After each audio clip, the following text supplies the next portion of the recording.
Men are talking, and here's what they want. Hi, I'm Jaki Sabourin, and I've posted over 100 videos on my YouTube channel, and over 100,000 people have watched them to date. And here's what I discovered, that men are posting comments in the comment box. And this is gold. Why? Because they're telling us exactly what they want from us. So here's what I did for you. I took my top 3 most popular videos, and I created a 3-part video series just for you. So if you want a man to love, cherish, and adore you without feeling needy or desperate, I want you to watch these 3 free videos. And the last and final video in the series is 3 tips that drive him wild. I hope you enjoy the video, ladies. Lots of love. Hi, ladies. Jaki Sabourin here, and I'm excited to connect with you today because I want to talk to you about 3 things that attract men over 50. And it's really over 50, over 60, over 70, and beyond. Because this is what men are looking for in a woman that are over 50. And so here's the thing is, all men want to attract the same type of woman.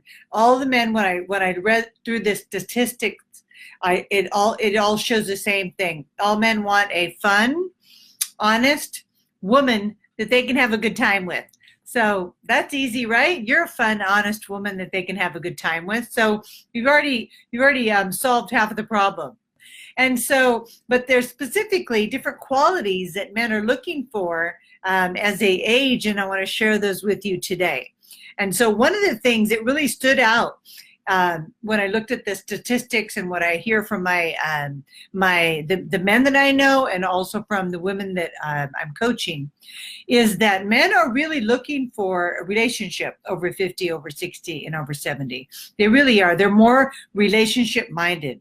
So ladies, I don't want you to be afraid to be expressing that you're interested in a committed relationship, because that is exactly what men are looking for over 50, over 60, and beyond. Because they are, they recognize that the important things in life is having a loving partner by their side, and they want to experience life with someone, and they're recognizing that more and more as they age. So that's such a benefit and a bonus, right? To know and to really understand and accept and empower yourself with this knowledge that men over 50, 60, and 70 really are looking for long-term committed relationships that lead to marriage. And face it, what else are they going to do? I mean, you know, having a relationship as we age is really the most rewarding experiences that you can have. And so I like that I'm sharing this with you, because I really know that to be true based on my own experience with Michael.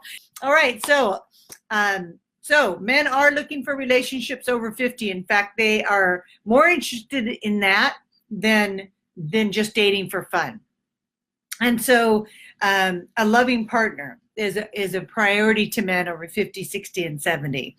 And another thing that men are looking for, men that are over 50 looking for a woman in a relationship over 50, 60, and 70, is a woman who values intelligence.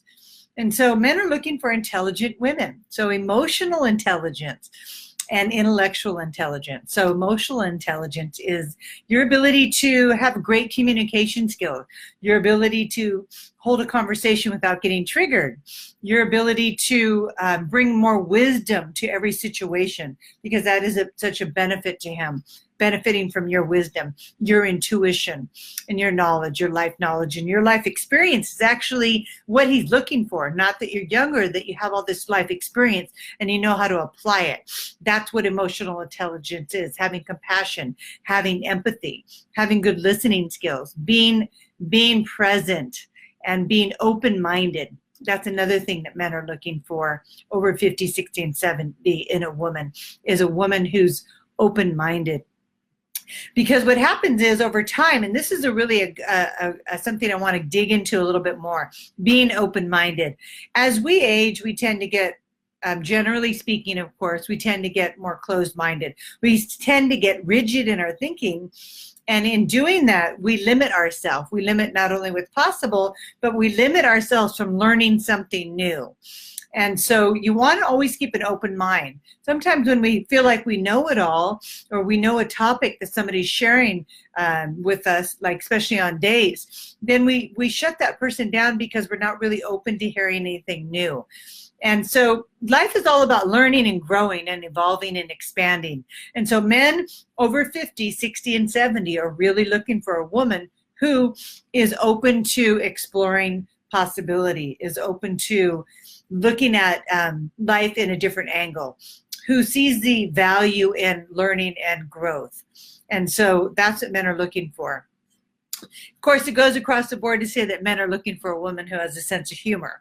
I mean, all men are looking for that when I looked at the statistics. So here's a surprise that you may not think that is true, but men over 50, 60, and 70 are looking for romance. They're looking for romance. They're not done with the romance. In fact, they're more likely to be more romantic because they are they value the quality that a woman can bring to a relationship, bring that touch of feminine energy that makes life more rich and interesting and more colorful for a man. And so they're definitely looking for more romance. And I know as women, we love romance. So I think that's a wonderful thing to keep in mind. Men want to romance you. They want to have romantic experiences with you, especially as they get older. So they're looking for that quality. So don't shy away from those romantic experiences, because men really do want that. And so here's the last piece I'll share with you. And there's so many things, but this one is really key, is men over 50, 60, and 70 really are looking for someone who they can be active with, whether that means riding bikes, taking walks, skiing, whatever it is for you. Being active is a really important thing to men over 50. And I think that's obvious why. When we're active, we live a healthier life, we live longer, we sleep better, we feel better about ourselves. So if you haven't been active lately, this is a good time to break out your walking shoes. If summer is coming, and you can get out there. If it's really hot in your environment, you can go really early in the morning, right? So getting yourself back into a yoga routine, a workout routine, anything that you can share on dates that shows that you're active, even if it's just taking really long walks, that is something that is going to appeal to a man over 50, 60, and 70, because he wants to remain active as long as he lives. And I know my husband is like that. He's like, I'm going to work out until the day I die because I never want to not be able to get out of bed and do the things that I want to do. And I couldn't agree more with him. So we do that together. That's one of the things that attracted me to Michael and him to me, is that we were both active. So ladies, they're not looking for younger women. They're looking for women that are relationship minded. They're looking for women that are active. They're looking for women that are easygoing. They're looking for a woman who's intelligent emotionally and spiritually, intellectually. So make sure you begin to cultivate those parts of you to make sure that you bring that forward when you're out on your dates. And of course, we're all looking for a sense of humor. That's what we need to do all this dating, right? You have to have a sense of humor about everything. So bring that sense of humor to your date, because it's going to connect really well to men over 50. That's what they're looking for.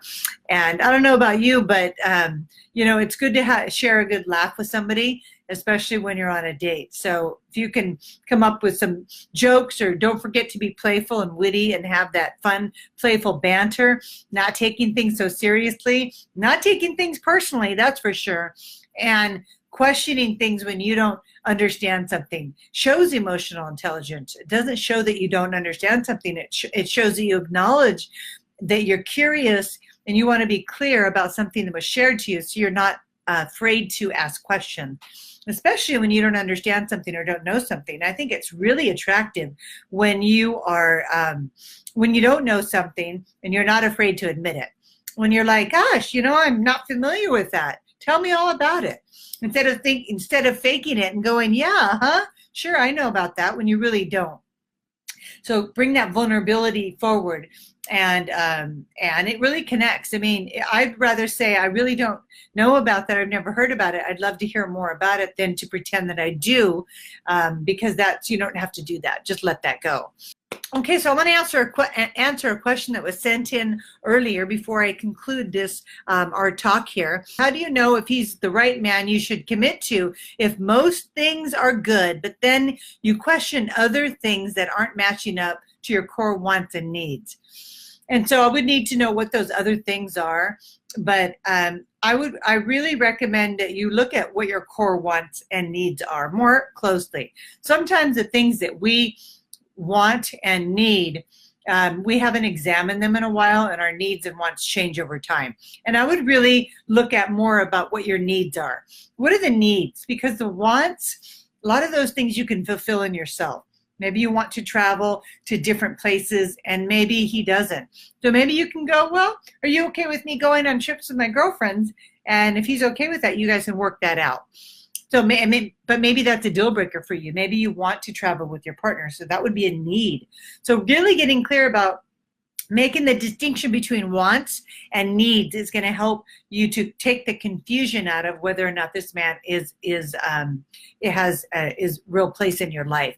And now you said your core wants. So I'm just imagining that the core would be maybe financial would be a core, or maybe children's ages could be a core thing. You don't want to take on a relationship where somebody has younger children. So you really just have to get clear on what those core needs are. But I certainly would come to the table with a lot of questions and seeing if you can negotiate. I mean, if he has a lot of good things that are matching up, I think that it's worthy of conversations to see if you can't negotiate some kind of compromises, because relationships are compromises. And I say that with the highest respect, in a good way.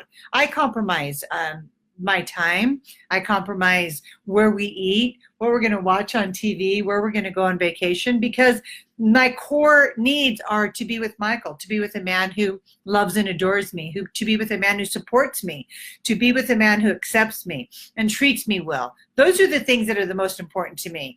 The other things, like where we're going to go and what we're going to eat and all those little things, I can let all those go and go with the flow because I'm easygoing, and those things just aren't that important compared to the core needs. So really, it's just getting clear on, is it a need or a want, and how important is it to you, and can you negotiate that? Because if the man has the qualities and the principles that you really resonate with, I say it's worth negotiating. And so I hope this was helpful. Ladies, if you want more clarity on what I'm sharing, as always, I'm here for you in these Facebook Lives, and I do the YouTubes, and I'm always here providing you these tips. But if you need to learn how to apply them and take action on them, because intellectual knowledge was what I'm supplying here, but it's useless if you can't take action on it. Ladies, do you need more from me? If you leave a question in the comment box below, I'll be sure to answer it. Also, don't forget to subscribe to my channel so you never miss an episode. And today I want to give you a gift, my ebook, Single to Committed, 7 Steps to Attract and Keep the Love of Your Life. This is the exact method I use to attract my soulmate, Michael. Okay, ladies, I'll see you in the next video.